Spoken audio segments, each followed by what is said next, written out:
নমস্কার, সুপ্রভাত। আশা করি তোমরা সবাই ভালো আছো। সকাল এখন বাজে 7টা। হালকা ওয়ার্কআউট করে চলে এলাম ছাদে এসে গাছগুলো একটু জল দিয়ে নিচ্ছি। সকালে আমার এই ছাদ বাগানের পরিবেশটা আমার খুব ভালো লাগে। এদিকে দেখো আমার চন্দ্রমল্লিকায় কেমন কড়ি ধরেছে। আর আগে একটা ভিডিওতে আপনাদের তো দেখিয়েছিলাম আমার ছোট্ট আমড়া গাছটাই কি সুন্দর আমড়া হয়েছে। এখন সেগুলো বড়ও হয়ে গেছে বেশ। আর তার সাথে দেখুন কি সুন্দর ফুল এসছে আর ছোট্ট ছোট্ট আমড়া ধরেছে। এগুলো দেখলে না মনটা একেবারে ভালো হয়ে যায়। আর এই ফুলটা দেখুন কি সুন্দর হয়েছে। চলে এসছি নিচে, ঘরের জানলা দরজাগুলো এবার একটু খুলে দিচ্ছি। ঘরে একটু হাওয়া বাতাস ঢুকবে। কাল রাতে মাটির থালার এই কাজটা করছিলাম, এর ফুল ভিডিও টিউটোরিয়াল পরে আসছে। কাল রাতে কাজের পরে আর তেমন কিছু গোছানো হয়নি, তাই এখন একটু গুছিয়ে নিয়েছি। আর এই পুচকুকে দেখো, সেই আমার হেল্প করছে। আর ওকে ওর কাজ করতে দিতে হবে ওর মতো করে, আমি কিচ্ছু ধরলে হবে না। আর আমি ওকে তেমন ভাবে বাধা দিই না, কারণ এই কাজগুলো ও নিজের ইচ্ছাতে করছিল। আর এগুলোতে না কিছু কিছু জিনিস শেখাও যায় বাচ্চাদের, তাই এগুলো করলে কাউকে বাধা দেবেন না, বরং করতেই দেবেন।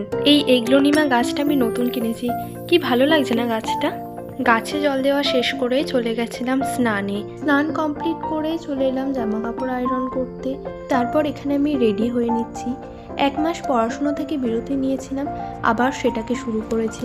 আর এরই মাঝখানে আমি আমার লাঞ্চটাও কমপ্লিট করে নিয়েছিলাম।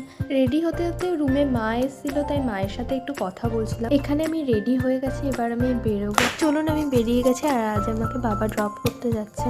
চলে এসেছি ক্লাসে, আর এখানে নিজের কাজ করছিলাম আমরা। ক্লাস শেষ হয়ে গেছে, এবার যাচ্ছি বাড়ির দিকে। এবার একটু ফ্রেশ হব, তারপরে দেখি কি করি, আর তোমাদের সঙ্গে পুরোটাই শেয়ার করব। চলো দেখতে থাকো। বাড়িতে এসেই প্রথমে চেঞ্জ করে নিলাম, তারপরে চলে গেছিলাম ফ্রেশ হতে।